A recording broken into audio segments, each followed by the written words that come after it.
Michael from QualityClassics.com. Now, if you don't know us, we're a father and son team, and we deal in, well, quality classics. Now, we're probably best known for our Mustangs, although we deal in all kinds of quality cars. The Mustang, in particular the Mustang Fastback, is the car that we're best known for. Now, in the world of fastbacks, we focus on the much rarer, harder to find, high option examples. I've got 4 of them right here behind me. Now, the two 68s behind me are both the J-Code 302, which was the new motor for 1968. Fantastic power plant. They both have optional transmissions and a bunch of other options. Good quality cars, and the red one is a GT. Now, these other two, these are 1966 fastbacks, and they're both real deal factory GTs. Very special cars. Now, the springtime yellow car is a K-Code Hypo. Super special. I'll be doing a standalone video on that car real soon, so be sure and come back and watch that video. But my focus today will be this candy apple red fastback. Now, what I'm going to focus on are the value attributes of that car. Now, what is a value attribute? Well, think of it as a value property or a value characteristic. It's the individual attributes of the car that one needs to understand how to assess so you can understand the car and you can arrive at a clear understanding of why that's the right car or wrong car for you, or to come up with a value. I have people coming to me all the time. I don't know what it's worth. How do you evaluate it? They don't realize that these cars have value attributes. You need to understand those and learn how to assess the existence or the lack of those so you can come to a clear understanding about the car. Now, I'm going to walk you through my list of value attributes that I find on this particular car. They all have value attributes, all the cars behind me, or they wouldn't be in the building. But on the red 66 Candy Apple Red GT Fastback, we're going to talk about the specific ones associated with that car and hope it helps you guys. All right, let's get started. So on the topic of value attributes, first let me say this, just generically or generally speaking, the more value attributes you have, in my mind, the more valuable the car is, because it's the type of car that appeals to me. The way I look at a car is the way I assess value and the way I make my purchase decisions. Now, every car is not going to have all the value attributes. You know, there might be a few missing, but if it has more versus less, and if it has all of them, like this car does, at least all the ones we're going to talk about in my list, you got something really special. Now, the list I've made is not a really super deep dive, so for the scope of this video, we'll just discuss the ones that were critical to me in making a decision because they're important as it relates to the value of the car and my willingness to get involved with the car. So let me just go through this list. This is right out of an ad that I'm writing for this car, and it'll help me to keep from missing anything. Okay, at the very top of the list, I make a statement, 100% guaranteed to be a factory GT. Very, very important. The vast majority of these so-called GTs are not GTs, they're clones. And that doesn't make them a bad car, it just makes them a clone. So a factory GT special, it should be applauded for being a factory GT. By the way, my son will put a link at the bottom here to go to our video we made on how to confirm if you have a factory GT or not. Know how to do that, very, very important. So this is a factory GT. Big deal, very big deal. Okay, the second thing, extreme body integrity. Wow. I mean, if the foundation's not good, what do you have? So in the case of this car, when I say extreme body integrity, what I'm talking about is a factory body, original floors, original quarter panels, which almost always are patched on, original inner quarter drops, the very first thing to typically rust on a Mustang. And even the primer drops are visible on the floors. So very, very hard to find that kind of car. My son and I call those cars the freaks, where most of, if not all of, the factory metal is still on the car. And I'm talking about the metal put on by Henry Ford at his factory when the car was built. Hard to find in a vintage Mustang. The tin worm ate these cars up. Not that car. Okay, very impressive. Okay, original engine that came with the car. Not a deal killer in my mind. I buy cars all the time that have the correct engine, but not the original engine. Okay, original door trim tag. I can't tell you how many of these Mustangs have had their trim tags replaced. That is like one of the most common things. And there are reasons for that. Some of the reasons aren't good. Some of the reasons, in fact, are really bad. But there are more innocent reasons, and too bad these cars don't all have their original door trim tags. You need to know how to tell whether you're looking at an original door trim tag. Okay, original VIN stamped inner fender.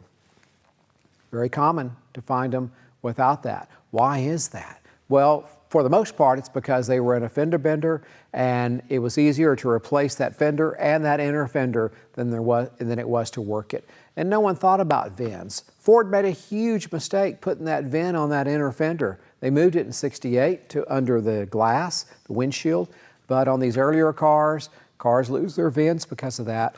And there are also some more nefarious reasons that you probably could imagine why these cars might lose their original VIN, but this one has its original inner fender VIN stamp.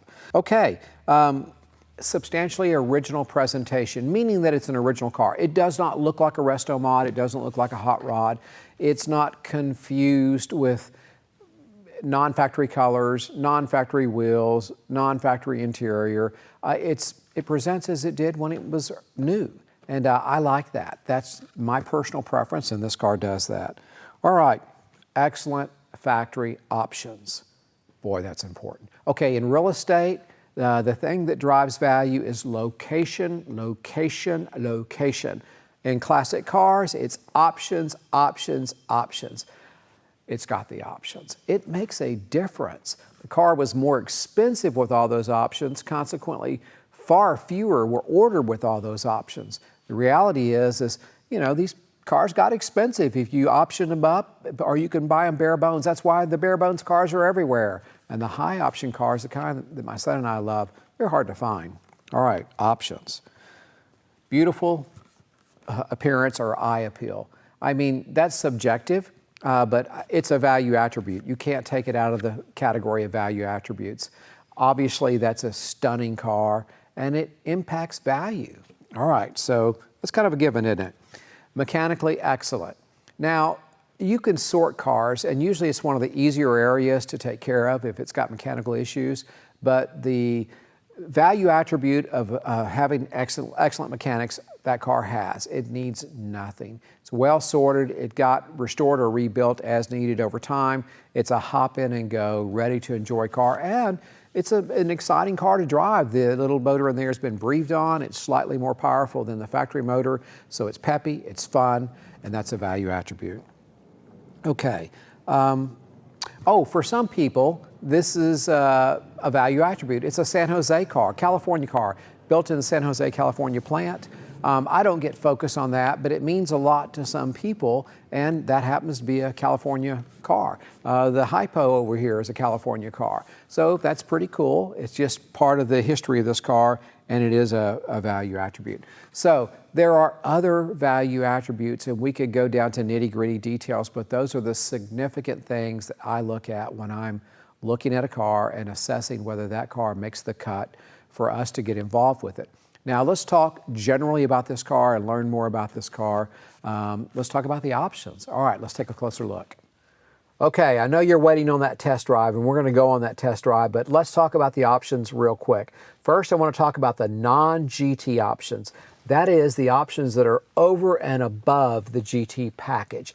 This car's got quite a few of them. It has, well, the simulated wood steering wheel, very rare in a non-pony interior car. It's standard in a pony interior car, but this is not a pony interior car, and it's got the optional wood wheel. It's got the rally pack. It's a much sought after option, very cool option. 4-speed transmission, that's one of the optional transmissions. It's got the console, it's got the radio. It has a remote control mirror over here. It has the emergency flashers when you open the glove box. It's got the day-night mirror right here. It's got the deluxe seat belts, and probably another option or two that I'm not thinking of. Oh, the style steel wheels. You probably thought that was a GT option. No, it is not. GTs did not automatically come with style steel wheels. Many GTs were just hubcap cars. So, and then some non-GT cars had style steel wheels. That is a standalone option. This car has the style steel wheels. Now, what are the GT options? You might be a little more familiar with what comes in that package. So, well, of course, it's the A code higher performance 289 with the 4-barrel. It's got the wonderful dual exhaust system with the trumpet tips coming out the rear panel. I love that. It's got the fog lights. Everybody loves the fog lights. It's got the special suspension, quick ratio steering. It's got the call outs, you know, the GT emblems and the stripes and the pop open gas tank. Gas cap. So those are the special options and disc brakes. I don't know if I mentioned it or not, but let's talk about fog lights real quick. Typically on cloned GTs, they don't wire that correctly. It's wired special in a GT. When you hit that fog light switch, your fog lights come on and your running lights come on. Typically in the clones, only the fog lights are going to come on. They don't wire it to get the running lights to run also, but that's how it should be. So, well, there it is. So you take all those GT options and you take those options that are above and beyond the GT package, you have a very high option car, and options matter. Now let's go on that test drive. All right, let's go on that test drive.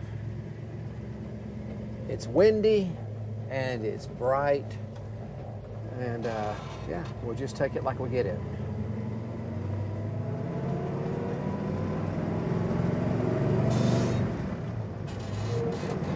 Well, by the time we get off the taxiway, we'll have come up to temperature. I noticed my clutch pedal has a squeaky spring. I'll have to take care of that. It's annoying because all the other sounds are fantastic. Exhaust sounds great. This is such a fine little engine here. It supposedly has about 5,000 miles since the rebuild, and I believe it. It feels very torquey. It feels like it's got good compression. It revs quickly. It just has all the signature traits of a good strong motor, and it feels very peppy going through the gears without a doubt. We can only go a certain speed on this taxiway. Very strict rules they enforce here. Airplanes have the right of way and they want you going down these taxiways slow. So we'll be off the airport in a minute. We'll go through the gears and let this little car breathe. Yeah, the 289. It's the absolute perfect platform for this chassis. Ford just got it so very right. You know, even now, all these decades later, these little cars are still fun cars, especially when they're well sorted like this one.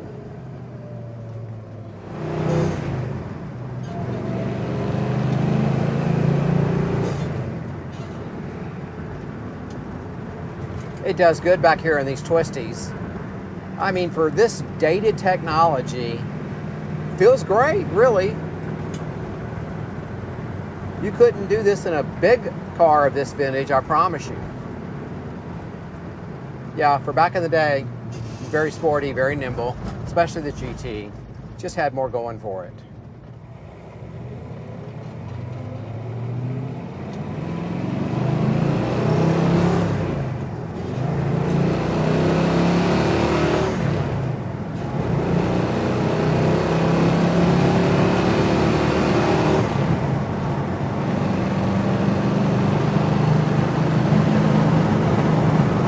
That had to have felt really fast in 1966. I mean, you just had to have. Feels fast now, but I know in the reality, I'm not really going fast. Maybe faster than I should, but I'm not flying. Wow.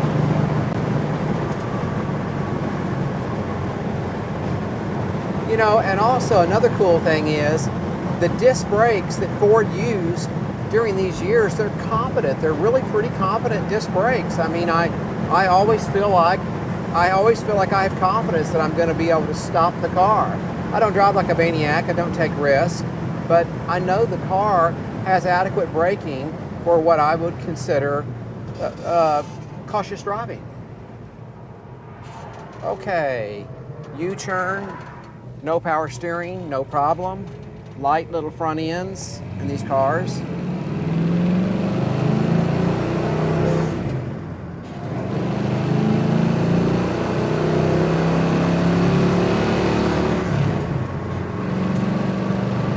Man, do these cars accelerate.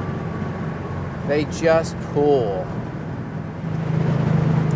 You know, this 289, it punched way above its weight back in the day.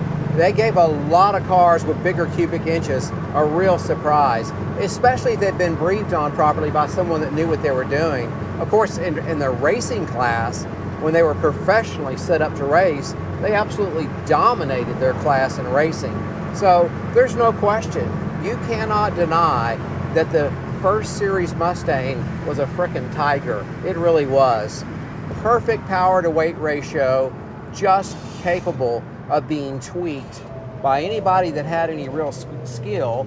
The little day 2 cars that people would modify and sit up to please themselves to get a little more performance than the factory did. The day 2 cars were everywhere, and people love these cars. And I can see why.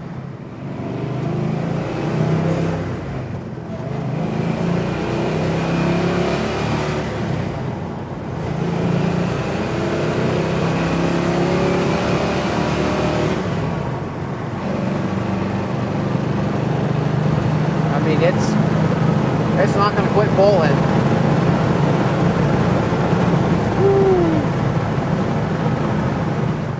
Well, that's it for the test drive. I hope you enjoyed it. I always have a good time in these cars. If you enjoyed it, please click like, subscribe, ring the bell, do all the stuff. That helps my son and I make more videos. Also, go to our site, qualityclassics.com. I think you'll enjoy seeing what my son and I are doing. We get the super desirable, very hard to find, unique cars, and maybe we'll end up with one that you'll love someday. Okay, thanks for coming along, and adios.